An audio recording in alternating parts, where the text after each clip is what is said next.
Hey folks, welcome back. I ran out of daylight. It is dark outside. It is dark in here. And I'm letting my fire die down a little bit so I can add wood for the overnight while I sleep. So welcome back. Thank you for all the new subscribers. I really appreciate that. And for those who have hung with me on my old channel and came and followed me on my new channel, thank you very much. Everything has been good. It's been about 10 days since I've done a video. It's been awfully busy. The weather's been really crappy. We've had snow, sleet, freezing rain, above normal temperatures in the 30s up to the 50s, and very, very high winds. So very abnormal for this time of year here in Maine.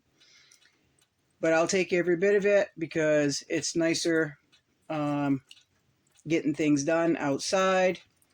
It just makes it a little more bearable, even though you do get wet.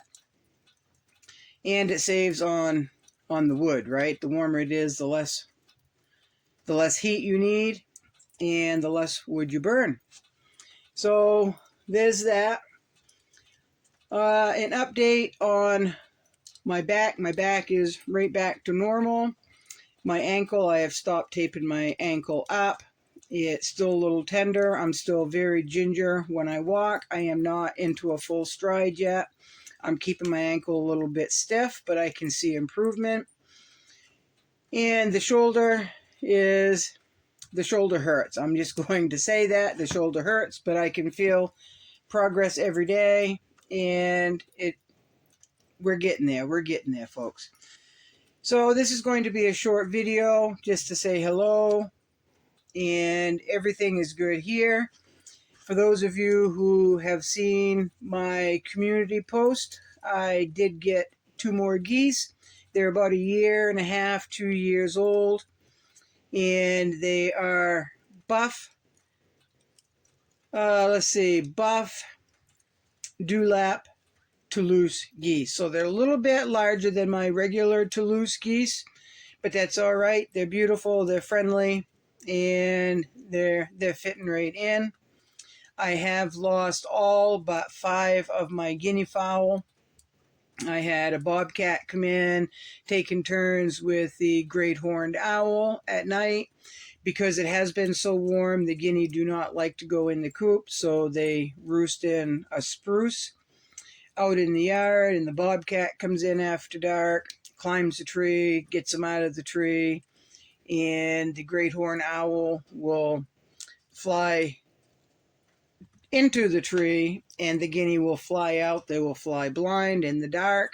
They'll hit my house, they'll hit my woodshed, they'll hit trees, they'll fly until they hit something, basically, and then the owl will take whichever one it wants, the easiest one it can get to, I'm sure, because the guinea, you can go up to a guinea just like you can a chicken after dark and pick it right up. So I'm down to 5 guinea fowl, and honestly, that's okay. It's not okay that the predator got them, because I would much rather they go in my belly than a predator's belly. But if I lost all my guinea fowl, which I do not want to do, but if I did lose all my guinea fowl, I would not be getting any more. I just wouldn't do it, even though they're my favorite egg to eat. They are my favorite bird to eat. They're noisy, and they just don't like to go on the coop or in the coop on a warm night. So that's always been a struggle. And it is what it is, and that's that. So, like I said, everything is good here. It's been about 10 days since I've made a video. There's a lot I would like to talk about, but I'm not going to talk about it tonight. For one, I'm just plain tuckered out from the storm cleanup.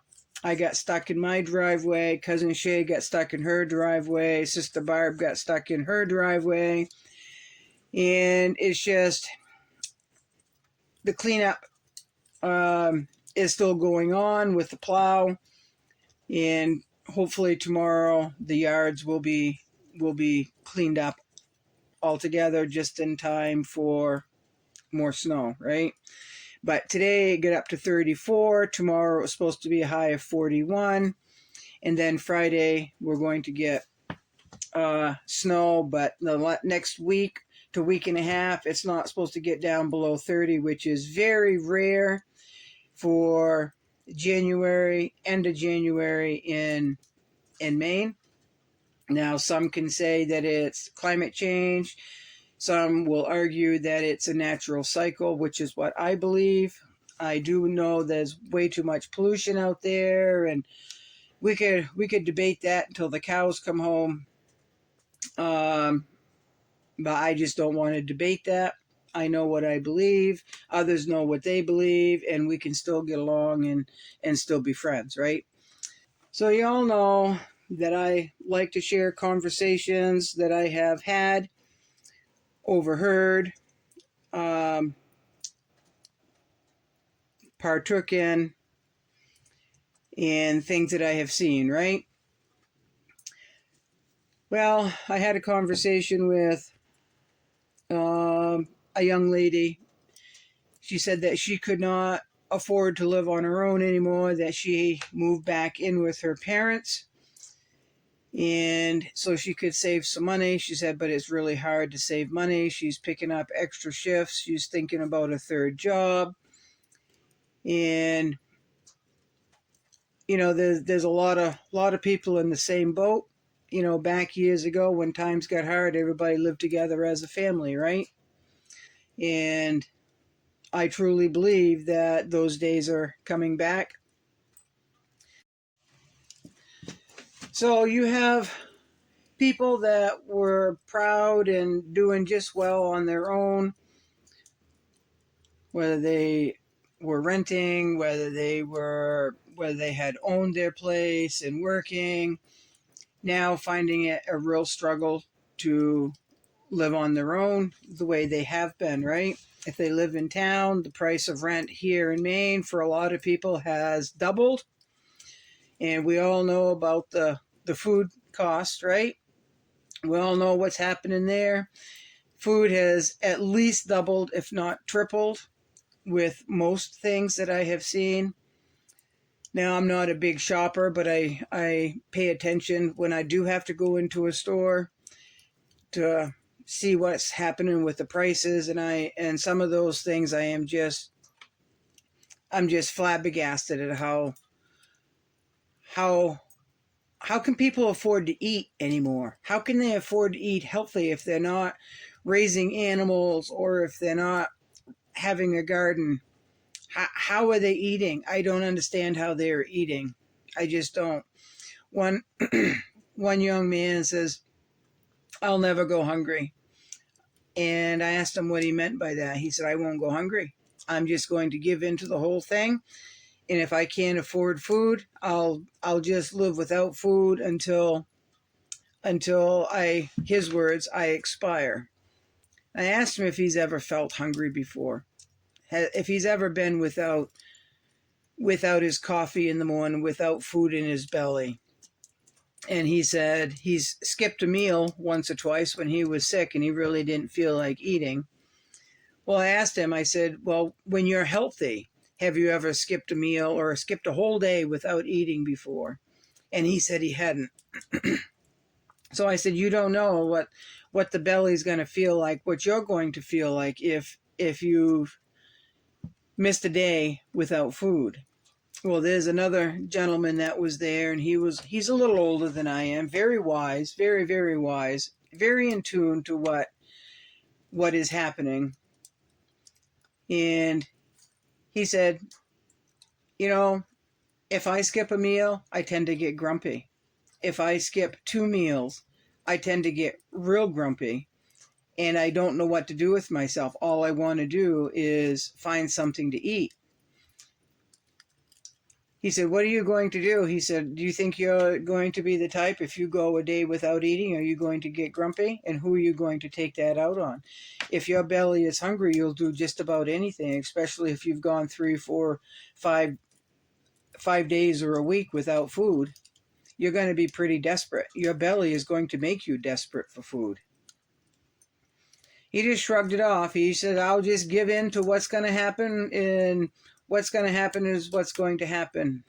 But that's easy to say when you've got a full belly, right? When you've got food in front of you, or you have food on your table, right? That's easy to say now. So when that time comes and he can't eat, he doesn't even know how he's going to react. He doesn't know how desperate he thinks he will become. He doesn't have a clue. He doesn't understand that because he's had it so good, right? That's the way with a lot of people. So some people are in denial. Some people are just going to cower into a corner and whine and cry. Other people are going to be scared. They're going to panic. And those of us who have thought ahead and seen this coming and kind of live kind of homesteadish. You don't have to be off-grid. You don't have to own a farm. You don't have to own a homestead to have a garden and maybe a few chickens, right? That'll supplement. Learning how to forage will also supplement. So we're a little bit ahead. I would say a little bit ahead. Others say we are a lot ahead. Now, even if I did not have food, I do not have a garden, and I did not have my birds, I have the skills because I used to be a hunter. I've shot a lot of deer. I've shot moose. I've shot rabbit. I used to do a lot of fishing. I used to fly fish. I used to tie my own flies. It wouldn't be too hard to get back into that. I've already got that skill. So as far as skills will get you a long ways more than a lot of other people, right? So that's why I stress skills. What happens if you have a fully stocked pantry and something happens to that? What happens? You got to start over, right? You've got to have those skills. You've got to know how to get by until the next garden season. You've got to know how to get by before you can get another chicken. Or, if you have 2 or 3 hens and 1 rooster, and you get hungry and you eat your hens or you eat your rooster, the rooster is not going to father any babies, right? It's not going to fertilize the eggs, so you can't keep that lineage going. So eventually the chickens will get old enough to stop laying eggs, and then you're going to eat them, right? But that's a long time coming. What are you going to do in the meantime, right? So a little bit of anything is a whole lot better than nothing. That's just how I think. A little bit of skill is a whole lot better than having none. Now, Kat in the North, I just love her videos. She does a Fire It Up Friday where she starts fires outside. 1, to get the practice in, and 2, it's always nice to see a fire, right? I've got a fire. I got the door open in my wood stove. So it's always nice to see a fire. It's always nice to know you can start a fire with just the basics.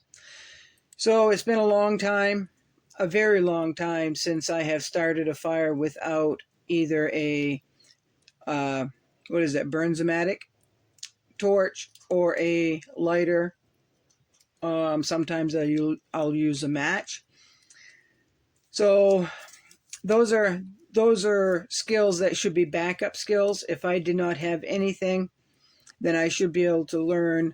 I should be able to know how to build a fire outside with just the very basics, flint and steel, right?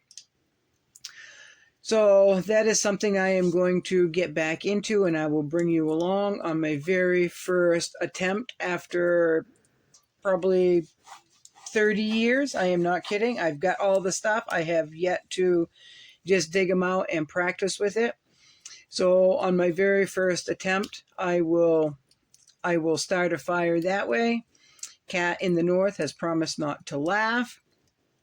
I may succeed, I may not succeed, but we're going to give it a shot. And that would be a really good challenge to throw out there for you folks. If you do not know how to start a fire with the very basics, maybe we can challenge each other and keep each other posted. That'd be awfully nice. I won't laugh at you if you won't laugh at me. How's that?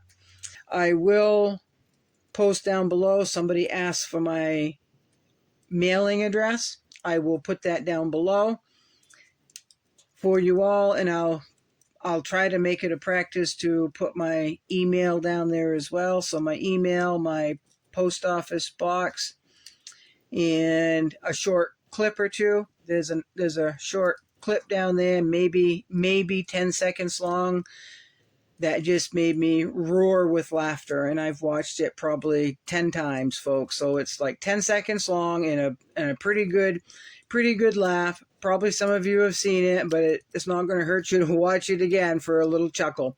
So that link will be down there. And I guess I am really warm here sitting next to the fire. So you all have a good night. Hope you've been well. Practice those skills. And if you want to challenge the fire starter challenge, let me know and we'll figure something out. Okay. Thanks for stopping by. Bye-bye.